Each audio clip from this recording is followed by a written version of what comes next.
Auzubillahiminesh-shaytanir-rajim. Bismillahir-rahmanir-rahim. I am Ghulam Murtaza from the College of Pharmacy Technician and Allied Health Sciences. दोस्तों, हमारा chapter number 4 है और chapter का नाम है जी प्रोटीन। आज हम प्रोटीन के बारे में पढ़ेंगे और इसके अंदर जो टॉपिक हम डिस्कस करेंगे उनमें से पहला टॉपिक है जी introduction to the protein. Protein के तारफ़ के बारे में पढ़ेंगे, इसकी डेफिनेशन इसमें होगी, ठीक है। और इसके दूसरे टॉपिक में हम पढ़ेंगे general formula of amino acid, ठीक है। और जो तीसरा हम इसका टॉपिक पढ़ेंगे वो है जी फंक्शंस ऑफ प्रोटीन। इनके प्रोटीन के फंक्शंस क्या है, काम क्या है, ठीक है।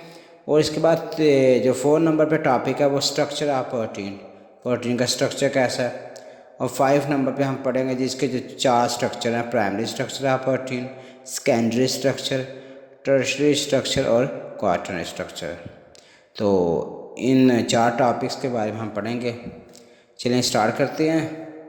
पहला जी इंट्रोडक्शन टू प्रोटीन। डेफिनेशंस पढ़ते हैं। The protein are extremely complicated molecules and are nitrogenous compounds made up of variable number of amino acid joined to each other by a specific type of covalent bond called peptide bond or peptide linkage। अच्छा, इसमें आपको वो ये कह रहा है जो protein है वो बहुत ज़्यादा पेचीदा किस्म के मालिक्यूल हैं और नाइट्रोजीनियस कंपाउंड यानी कि नाइट्रोजन के कंपाउंड इसमें पाए जाते हैं।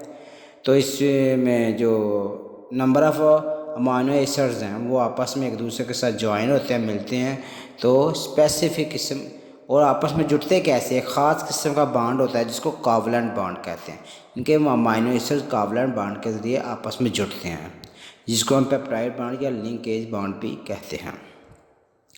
नेक्स्ट देखते हैं कि डेरिवेशंस क्या है। The name protein derive from Greek, यानी कि ये जो है प्रोटीन ये किस ज़ुबान का लफ्ज़ है और ये कैसे अखज़ हुआ और इसके मीनिंग्स के इसके बारे में हम पढ़ेंगे। The name protein derived from Greek protos, which mean the first or the supreme protein or polymers of amino acid।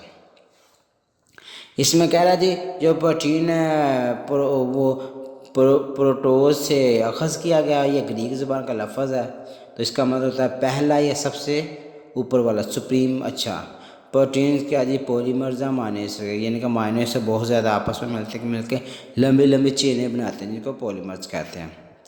Next देखते हैं जी general formula of amino acids. Amino acid के फार्मूले के बारे में हम पढ़ते हैं। इसमें इसका जी पहले फार्मूला आप गौर करें, कार्बन है दरमियान में, एक तरफ इसके हाइड्रोजन है और दूसरी तरफ इसके NH2 है, ठीक है। और इस तरफ ये कार्बोक्सिलिक ग्रुप है और ये साइड चेन, और क्या जी साइड चेन लगी हुई है, यानी कि दरमियान में कार्बन है, एक तरफ NH2 है और दूसरी तरफ क्या जी हाइड्रोजन है और एक तरफ इसके कार्बोक्सिलिक ग्रुप है और दूसरी तरफ R चेन है, यानी कि साइड चेन है, ठीक है। तो अब इसके बारे में पढ़ते हैं। Amino acids have 2 characteristic functional groups. The amino group कह रहा जी जो अमाइनो एसिड का फार्मूला है ना, इसमें एक तो अमाइनो ग्रुप्स है जिसको NH2 के अमाइनो ग्रुप से अटैच है एक तरफ, और दूसरी तरफ जो फंक्शनल ग्रुप अटैच है वो COOH है और ये कार्बोक्सिलिक ग्रुप है। R क्या है, R represent the side chain, R side chain है which varies from one amino acid to other most amino acid. ये R साइड चेन है, इसमें 1 अमाइनो एसिड भी हो सकता है और ज़्यादा अमाइनो एसिड भी हो सकते हैं। Have 1 NH2 groups and other COOH amino group है और दूसरी तरफ क्या जी कार्बोक्सिलिक ग्रुप है। But some have more than 1 of these, कह रहा जी बट लेकिन सम हैव, इनमें से कुछ ऐसे भी हैं मोर देन 1 ऑफ दी, इनके अलावा और भी इसमें साइड चेन भी लगी हुई है। R की वो बात कर रहा है। They are 20 amino acids which have been found to occur in all protein. कह रहा जी तकरीबन 20 किस्म के अमाइनो एसिड्स हैं जो तमाम प्रोटीन में पाए जाते हैं, and for which genetic code exist, और जिससे जेनेटिक जो कोड है DNA हो गया, RNA हो गया, ठीक है। तो वो भी एग्जिस्ट करता है। If are change the amino acid change structure, कह रहा है अगर आर चेंज कर देंगे तो अमाइनो एसिड भी चेंज हो जाएगा। यानी कि सिंपल बात यह कि फार्मूले में हमने ये पढ़ा है, दरमियान में कार्बन है, एक तरफ इसके कार्बोक्सिलिक ग्रुप है, दूसरी तरफ आर चेन है, ऊपर हाइड्रोजन है और नीचे इसके अमाइनो ग्रुप है। अगर आर चेंज करेंगे हम तो इसका फंक्शन चेंज हो जाएगा, अमाइनो एसिड्स के स्ट्रक्चर में भी तब्दीली आ जाएगी। ये इसने ना फार्मूले के बारे में फार्मूले का एक्सप्लेन किया।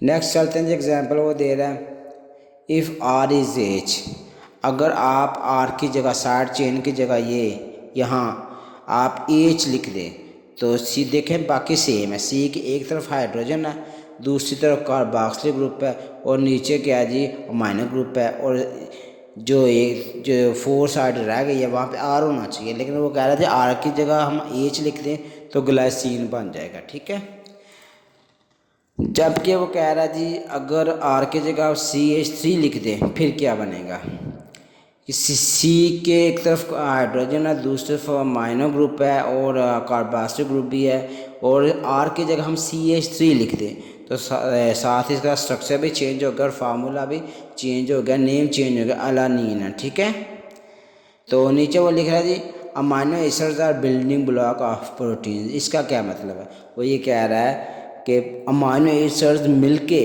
प्रोटीन बनाते हैं, ये ब्लॉक्स है। जब आपने कोई बिल्डिंग बनानी है उसके लिए आपको ईंटें चाहिए, आपको ब्लॉक चाहिए, तो ब्लॉक्स होंगे तो बिल्डिंग बनेगी। इसी तरह अगर अमाइनो एसिड होंगे तो प्रोटीन भी बनेगी, इसका यह मतलब है। तो ये हमने फार्मूले के बारे में पढ़ा, एच हो तो फिर क्या नाम है, और अगर आर की जगह CH3 लिख दें तो फिर क्या नाम होगा। ठीक है, और इसका स्ट्रक्चर में भी तब्दीली आ जाएगी, बाकी तीनों चीज़ें सेम, हाइड्रोजन कार्बोक्सिलिक ग्रुप और अमाइनो ग्रुप। तो नेक्स्ट देखते हैं फंक्शंस क्या है इसके हैं जी। Proteins present in cytoplasm as well as cell membrane of cell, कह रहा है जी ये जो प्रोटीन है जी ये साइटोप्लाज्म में भी मौजूद होता है और सेल मेम्ब्रेन के अंदर भी मौजूद है। साइटोप्लाज्म आपने देखा होगा, जो पौधे का सेल उसके सबसे बाहर वाली तह को हम सेल वॉल कहते हैं, अंदर वाली तह को सेल मेम्ब्रेन कहते हैं। इसी तरह जो एनिमल का सेल है इसमें सबसे जो बाहर वाली तह है उसको हम सेल मेम्ब्रेन कहते हैं। ठीक है, और साइटोप्लाज्म क्या है जी, साइटोप्लाज्म न्यूक्लियस से लेके और सेल मेम्ब्रेन के अंदर वाले हिस्से से लेकर न्यूक्लियस तक जो हिस्से उसको साइटोप्लाज्म कहते हैं। ये कह रहे जी प्रोटीन साइटोप्लाज्म में मौजूद है और सेल वॉल में भी मौजूद होती है। Membrane of cell without exception, कुछ ऐसे ख़ास सूरत आलम हैं जिनमें ये नहीं पाई जाती, वो का ममेलियन मसल कंटेन, जो ममेलियन मसल्स है उसमें ये 20% पाई जाती है, ब्लड प्लाज्मा में 7% होती है, काउज में 3.5 और सीरियल प्लांट जो होता है उनमें 12% होती है। तो ये आपने जो फीसद लिखा हुआ है अगर इनकी डिस्ट्रीब्यूशन की इसको ध्यान से याद करना है क्योंकि अक्सर एग्जाम में भी आते हैं। Beans nuts pulse contain 20% protein, इसमें कहना है फलियाँ नट्स मूंगफली पल्स दालें वगैरह में भी ये 20% पाए जाते हैं। Beside forming structure element of body and important food constitution as well, कह रहा जी beside forming structure of element, जिस्म का स्ट्रक्चर बनाने के अलावा इसके क्या काम है जी, इम्पोर्टेंट फूड ये इसमें ये खुराकी हिस्से भी होते हैं। ठीक है, तो they are also present in daily use articles such as silk leather and wool, हम इसको डेली यूज़ जो अपनी लाइफ में यूज़ करते हैं, जैसा कि सिल्क कपड़ा लेदर है वूल वगैरह में भी ये प्रोटीन के बने होते हैं।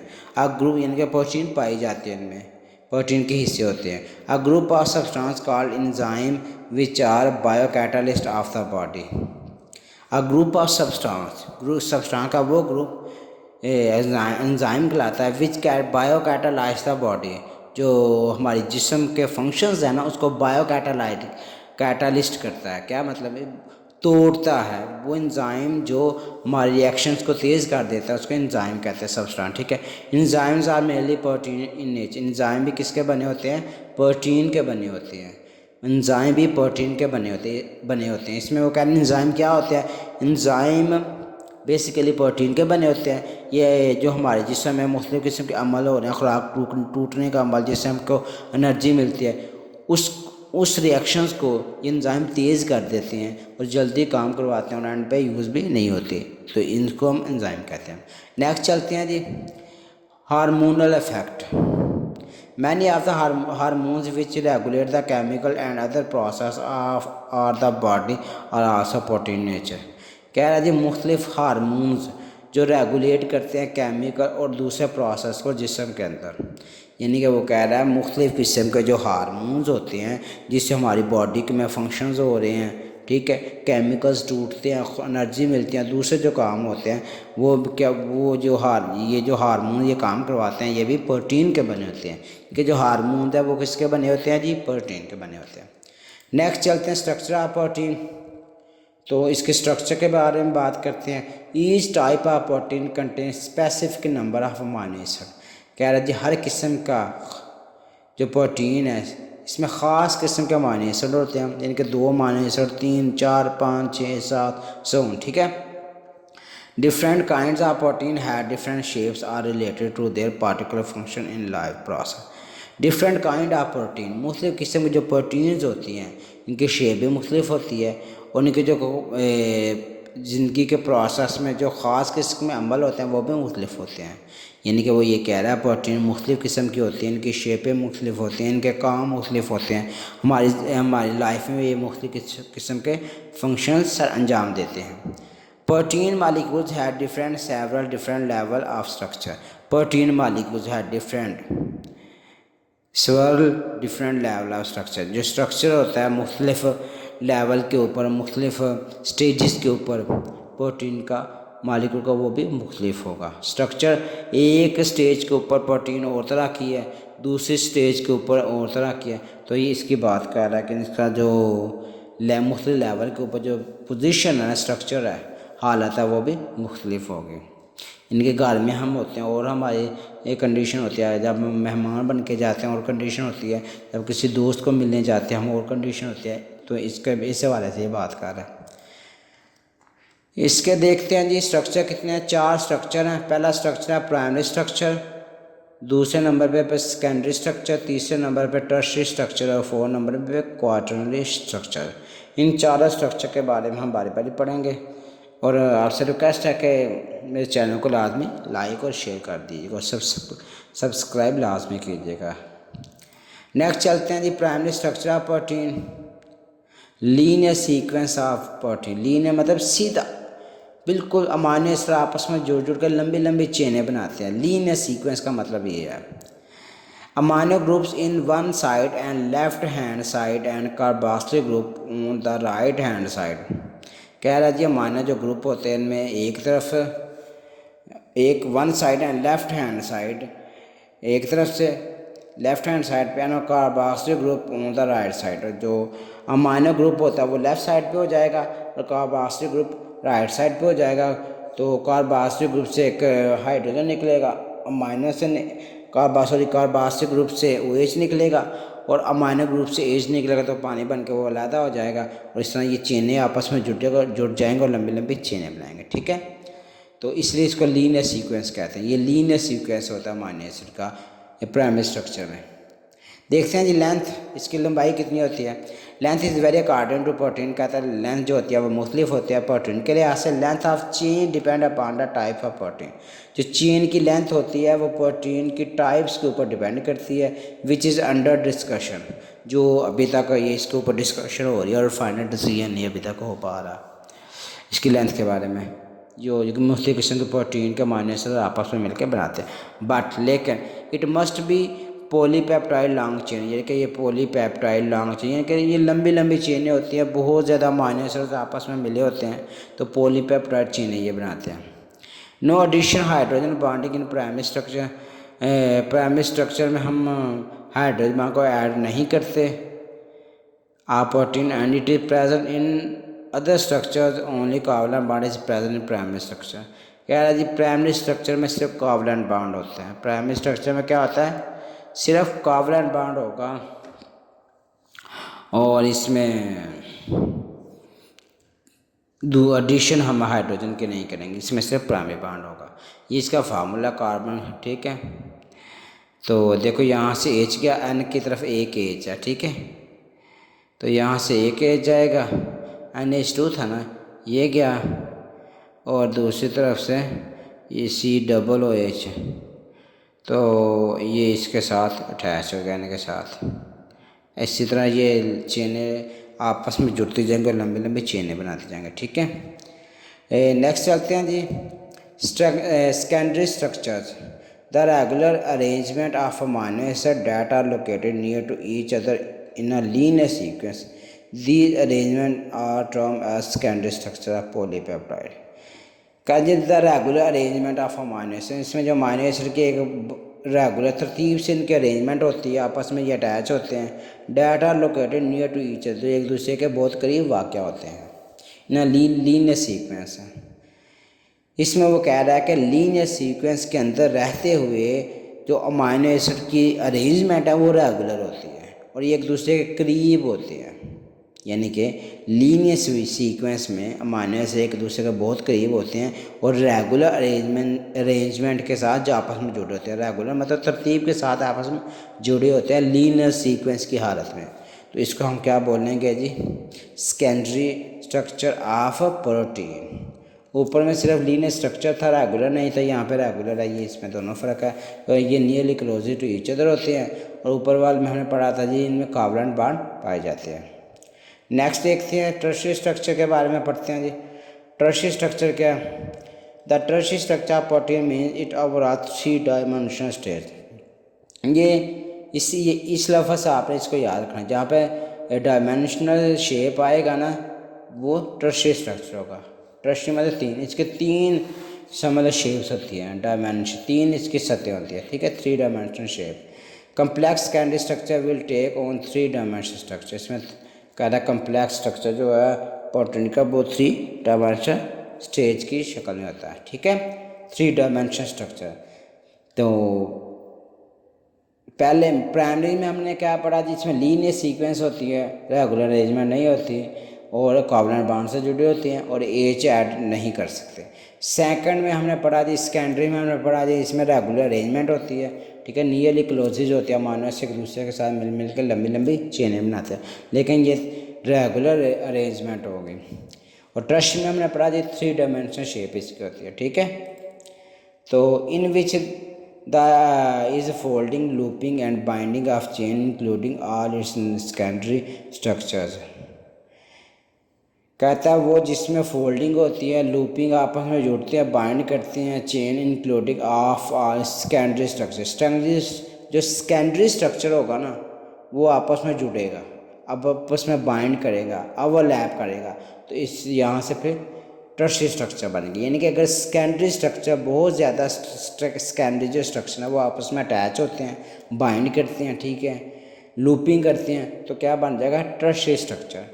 द फाइनल शेप में बी ग्लोबल और irregular shape and is entirely determined by intermolecular forces and bound polypeptide chain from a complex structure known as protein structure। इसमें वो ये कह रहा है जी जो आखिरकार इसकी शेप बनेगी किसकी, टर्शियरी स्ट्रक्चर की, ये या तो ग्लोब की तरह की होगी या इर्रेगुलर होगी, मतलब कोई तरतीब नहीं है।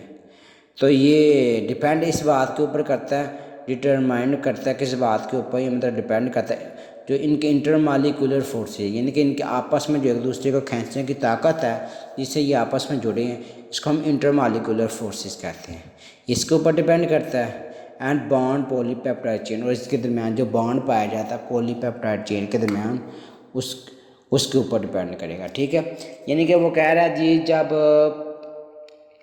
जो स्ट्रक्चर है इसका सेकेंडरी स्ट्रक्चर बहुत ज़्यादा आपस में मिलकर लूप बना ले, फोल्डिंग हो जाए, बाइंडिंग हो जाए, तो सेकेंडरी स्ट्रक्चर बन जाएगा।